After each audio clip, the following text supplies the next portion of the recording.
ನಮಸ್ತೆ, welcome back to ಖುಷಿ vlogs. ಎಲ್ಲರೂ ಹೇಗಿದ್ದೀರಾ? ನಾನಂತ ಅಮ್ಮನ ಮನೆಗೆ ಬಂದು ಸೂಪರಾಗಿದ್ದೀನಿ. ಇಲ್ಲಿ ನನಗೆ ಈ ಥರ ನೇಚರಲ್ಲಿ ಹೊರಗಡೆ ಬೆಳಗ್ಗೆ ವಾಕ್ ಮಾಡೋದಂದ್ರೆಲ್ಲ ತುಂಬಾ ಇಷ್ಟ. ನಿನ್ನೆ ಸಂಜೆ ಬಂದು ಮುಟ್ಟಿದ್ವಲ್ಲ, ನೋಡಿದ್ರಿ ನೀವು. ಹಾಗೆ ನೆಕ್ಸ್ಟ್ ಡೇ ಮಾರ್ನಿಂಗ್ ಮತ್ತೆ ವ್ಲಾಗ್ ಮಾಡೋಕ್ಕೆ ಶುರು ಮಾಡಿದ್ದೀನಿ. ಎಸ್, ಇವತ್ತು ನನಗೆ ಎದ್ದೇಳಕ್ಕೆ ಸ್ವಲ್ಪ ಲೇಟ್ ಆಯಿತು. ಇವತ್ತು ನಾನೇನೋ ಎಕ್ಸಸೈಸು ಅಥವಾ ನನ್ನ ಡೈಲಿ ರುಟೀನ್ ಏನು ಫಾಲೋ ಮಾಡ್ತೀನಿ ಅದನ್ನು ಮಾಡಿಲ್ಲ. ನಾಳೆಯಿಂದ ನಾನು ಮತ್ತೆ ಕಂಟಿನ್ಯೂ ಮಾಡ್ತೀನಿ. ಸ್ವಲ್ಪ ಸುಸ್ತಾಗಿತ್ತು, ಹಾಗಂತ ತಲೆನೋವು ಏನೂ ಬಂದಿರಲಿಲ್ಲ. ಗದ್ದೆಯಲ್ಲಿ ನವಿಲು ಬಂದಿರುತ್ತೆ. ನವಿಲು ಎಷ್ಟೊಂದು ನವಿಲಿದೆ ನೋಡಿ ಅಲ್ಲಿ.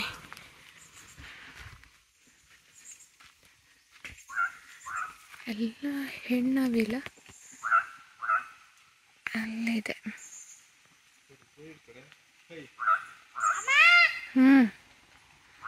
ನವಿಲು ಬಂದು, ನವಿಲು ಪಿಕಾಕ್.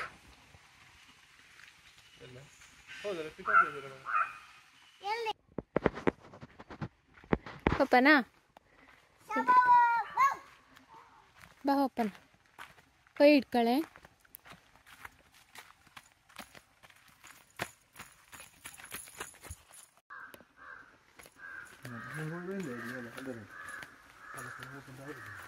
ಹೋಯ್ದ್ರಾ?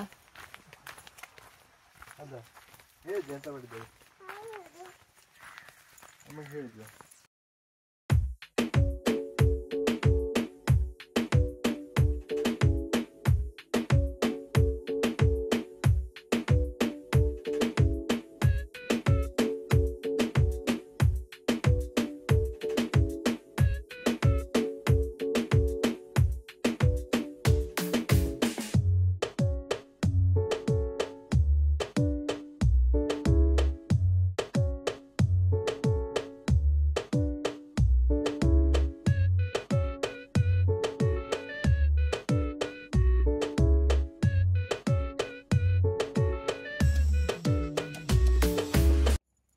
ಬೆಳಗ್ಗೆ ಒಂದು ರೌಂಡ್ ತೋಟದ ಕಡೆ, ಗದ್ದೆ ಕಡೆ ಎಲ್ಲ ಹೋಗಿ ಬರೋಣ ಅಂತ ಹೊರಟ್ವಿ.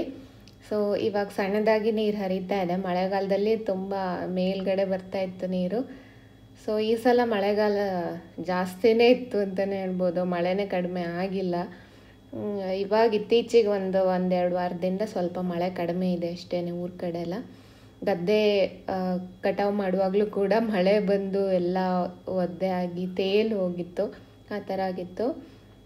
ಸೊ ಹಾಗಾಗಿ ನೀರಿನ ಒಂದು ಕೊರತೆ ಈ ವರ್ಷ ಮೇ ಬಿ ಆಗಲ್ಲ ಅಂತ ಅಂದ್ಕೊಂಡಿದ್ದೀವಿ. ಸೊ ಹಾಗೆ ಮುಂದೆ ಹೋಗೋಣ. ತೋಟದಿಂದ ಗದ್ದೆ ಕಟಾವೆಲ್ಲ ಆಗಿದೆ, ಬಟ್ ಎಷ್ಟು ಮೆತ್ತಗಿದೆ ಅಂದರೆ ಕಾಲು ಹುಗಿಯುತ್ತೆ ಆ ಥರ ಆಗಿದೆ. ಮಣ್ಣೆಲ್ಲ ಮಳೆ ಬಂದಿರೋದ್ರಿಂದ ಸೊ ಒಣಗಿಲ್ಲ ಗದ್ದೆ ಎಲ್ಲ, ಹಂಗೆ ಹಿಂಗೆ ಇತ್ತು. ಇಲ್ಲಾಂದರೆ ಒಣಗಿರ್ತಾಯಿತ್ತು, ಇಲ್ಲಿಂದನೇ ನಾವು ಓಡೋಗ್ಬೋದಿತ್ತು. ಸೊ ಪಿಕಾಕು ಅಲ್ಲಲ್ಲಿ ಗದ್ದೆ ಭತ್ತ ಬಿದ್ದಿರುತ್ತಲ್ಲ, ಅದನ್ನು ತಿನ್ನೋಕ್ಕೆ ನವಿಲುಗಳು ಬರುತ್ತೆ. ತುಂಬಾ ನವಿಲುಗಳು ಬರುತ್ತೆ ಇಲ್ಲಿ. ಸೊ ನವಿಲು ನಾವು ಇದೇನು ಅಪರೂಪ ಅಲ್ಲ, ಸಾಮಾನ್ಯವಾದ ಪಕ್ಷಿ ಥರ ಆಗಿಬಿಟ್ಟಿದೆ ಇವಾಗ. ಹಳ್ಳಿ ಕಡೆ ಸಿಕ್ಕಾಪಟ್ಟೆ ಇದೆ. ಗದ್ದೆಗೆ ಬಂದಿದ್ದೀವಿ. ನವಿಲು ಬಂದಿರುತ್ತೆ ಗದ್ದೆಗೆ. ಭತ್ತ ಎಲ್ಲ ಬಿದ್ದಿರುತ್ತಲ್ಲ, ಅದನ್ನು ತಿನ್ನೋದಕ್ಕೆ ತುಂಬ ನವಿಲುಗಳು. ನಮ್ಮ ಗದ್ದೆಯಲ್ಲಿಲ್ಲ, ಪಕ್ಕದ ಗದ್ದೆಯಲ್ಲಿ 4 ನವಿಲುಗಳು ಕಾಣಿಸ್ತು. ಹಾರೋಯ್ತು. ಈ ಸಲ ಮಳೆ ಸ್ವಲ್ಪ ಜಾಸ್ತಿ ಆಗಿ ಗದ್ದೆ ಕಟಾವು ಮಾಡೋದು ದಿನ ಎಲ್ಲ ಮಳೆ ಬಂದು ಭತ್ತ ಸರಿಯಾಗಿ ಒಣಗಿದೆ. ಈ ಸಲ ರೈತರಿಗೆಲ್ಲ ಸ್ವಲ್ಪ ಜಾಸ್ತಿ ಆಯಿತು ಮಳೆ. ಏನು ಮಾಡೋಕ್ಕಾಗಲ್ಲ. ಈ ಸಲ ಮಳೆ ಸ್ವಲ್ಪ ಕಷ್ಟ ಕೊಟ್ಟಿದೆ.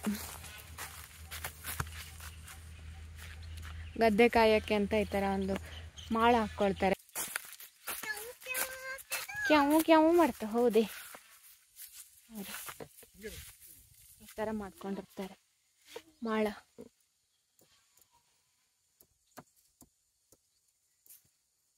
ಗದ್ದೆ ಇದ್ದಾಗ ಈ ಥರದೊಂದು ಕಟ್ಕೊಂಡು ಇಲ್ಲಿ ರಾತ್ರಿ ಕಾಯ್ತಾರೆ, ಕುತ್ಕೊಂಡು ಮಲ್ಕೊಂಡು. ನಿದ್ದೆ ಏನು ಬರಲ್ಲ, ದೊಡ್ಡದಾಗಿ ಬೆಂಕಿ ಹಾಕ್ಕೊಂಡಿರ್ತಾರೆ. ಮತ್ತೇನಾದರೂ ಡಬ್ಬಿ ಎಲ್ಲ ಇಟ್ಕೊಂಡು ದೊಡ್ಡದಾಗಿ ಸೌಂಡ್ ಮಾಡ್ತಾ ಇರ್ತಾರೆ. ಸೊ ಈ ಕಡೆ ಒಂದು, ಪಕ್ಕದ ಮನೆಯವರೊಂದು, ಹೀಗೆ ಅವ್ರವ್ರ ಗದ್ದೆಯಲ್ಲಿ ಎಲ್ಲರೂ ಈ ಥರ ಮಾಳ ಹಾಕ್ಕೊಂಡು ಕಾಯ್ತಾರೆ.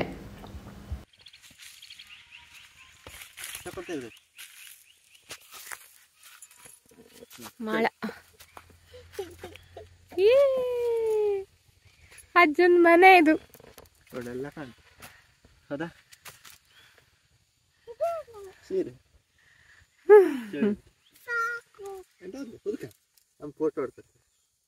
ತಡಿ ಫೋಟೋ ಹೊಡಿತೇವೆ ಒಂದು.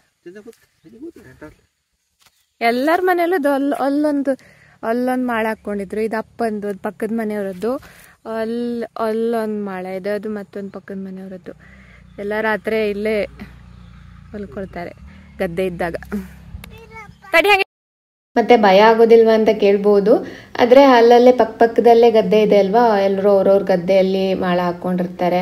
ಸೊ ಹಾಗಾಗಿ ಏನು ಭಯ ಆಗೋದಿಲ್ಲ. ಬೆಂಕಿ ಎಲ್ಲ ಹಾಕ್ಕೊಂಡಿರ್ತಾರೆ, ದೊಡ್ಡದಾಗಿ ಬೊಬ್ಬೆ ಹಾಕ್ತಾ ಇರ್ತಾರೆ. ರಾತ್ರಿ ಇಡೀ ಎಲ್ಲರೂ ಬೊಬ್ಬೆ ಹಾಕ್ತಾನೆ ಇರಬೇಕಾಗುತ್ತೆ, ಇಲ್ಲಾಂದರೆ ಹಂದಿ ಎಲ್ಲ ಬಂದ್ಬಿಡುತ್ತೆ ಅಂತ. ಸೊ ಹಾಗಾಗಿ ಏನು ಭಯ ಆಗೋದಿಲ್ಲ. ಸೊ ಇದೇನು ನೀವು ನೋಡ್ತಾ ಇದ್ದೀರಾ, ಇದು ನಾಚಿಕೆ ಮಟ್ಟಿ ಅಂತ ಹೇಳ್ತೀವಿ. ಅಂದರೆ ಇದು ಮುಳ್ಳಿರುತ್ತೆ, ಇದನ್ನು ಮುಟ್ಟಿದ ತಕ್ಷಣ ಅದೊಂಥರ ಮುದುಡ್ಕೊಂಬಿಡುತ್ತೆ ಆ ಥರ.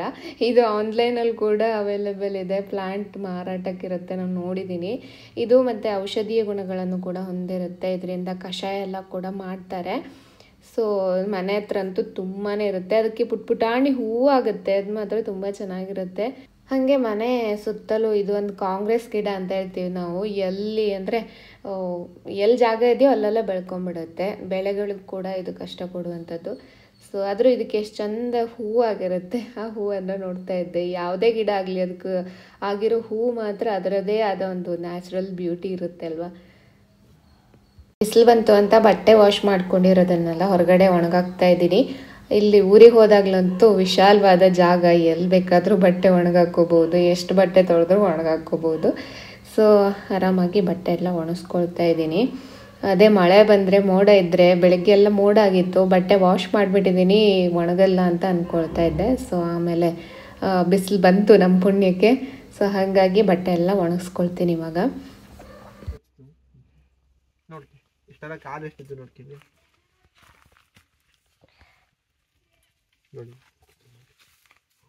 ಹಾಗೆ ಮಧ್ಯಾಹ್ನ ಆಗಿಬಿಡ್ತು. ಮಧ್ಯಾಹ್ನದ ಊಟಕ್ಕೆ ರುಚಿಯಾದ ತಂಬಳಿ, ಶುಂಠಿ ತಂಬಳಿ ಮಾಡಿದರು. ಮತ್ತು ಗೋಳಿ ಸೊಪ್ಪು ನಮ್ಮ ತೋಟದಲ್ಲೆಲ್ಲ ತುಂಬಾ ಇರುತ್ತೆ.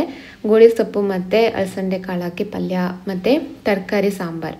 ಇಷ್ಟು ಮಧ್ಯಾಹ್ನದ ಊಟಕ್ಕೆ ಬಿಸಿಯಾಗಿ ಸಾಂಬಾರು ರೆಡಿ ಆಗ್ತಾಯಿತ್ತು. ಹಾಗೆ ಕೆಂಪಕ್ಕಿ ಅನ್ನ. ಕೆಂಪಕ್ಕಿ ಅಂದರೆ ಸ್ವಲ್ಪ ಪಾಲಿಶ್ ಆಗಿಲ್ಲ ಅಷ್ಟೇ, ಮನೆಯಲ್ಲೇ ಬೆಳೆದಿರೋ ಭತ್ತದಿಂದ ಮಾಡಿದ ಅಕ್ಕಿಯ ಅನ್ನ. ಸಖತ್ತಾಗಿ ಮೆತ್ತಗೆ ಇತ್ತು. ಸೊ ಇವಾಗ ಬಾಳೆ ಎಲೆಯಲ್ಲಿ ಊಟ ಮಾಡಿ ಮುಗಿಸ್ತೀವಿ. ಇವಾಗ ನಾವು ಮಧ್ಯಾಹ್ನ ಊಟ ಎಲ್ಲ ಮುಗಿಸಿ ಸಂಜೆ ಸಮಯ 4 ಗಂಟೆ ಆಗ್ತಾ ಬಂತು. ನಾವು ಶಾಪಿಂಗ್ ಹೋಗ್ತಾ ಇದ್ದೀವಿ. ಇಲ್ಲಿ ಕಿರುವತ್ತಿಯಲ್ಲಿ ಆರ್ ಟಿ ಜಾಧವ್ ಅಂತ ಒಂದು ಬಟ್ಟೆ ಅಂಗಡಿ ಇದೆ, ಅಲ್ಲಿ ಹೋಗಿ ಬಟ್ಟೆ ತೊಗೊಂಬರ್ಬೇಕು. ಅಮ್ಮಂಗೆ ಸೀರೆ ತೊಗೋಬೇಕಂತೆ.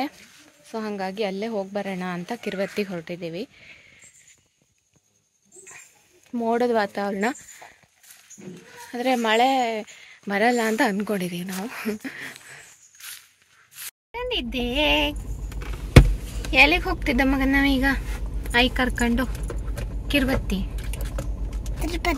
ತಿರುಪತಿ ಅಲ್ಲ, ಕಿರುವತ್ತಿ.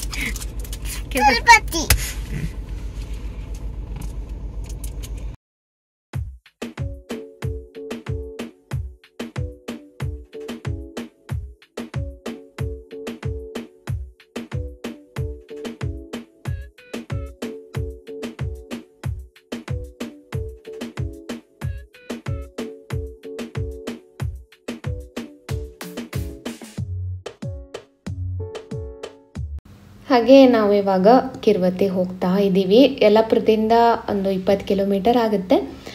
ನಾವಲ್ಲಿ ಹೋಗಿ ತಲುಪೋ ಅಷ್ಟೊತ್ತಿಗೆ ಸುಮಾರು 5 ಗಂಟೆ ಆಗಿಬಿಟ್ಟಿತ್ತು. ಸೀರೆ ಶಾಪಿಂಗ್ ಹೋದರೆ ಕೇಳಬೇಕಾ, ಎಷ್ಟು ಸೀರೆ ತೆಗೆಸ್ತಾ ಟೈಮ್ ಆಗಿದ್ದೇ ಗೊತ್ತಾಗೋದಿಲ್ಲ.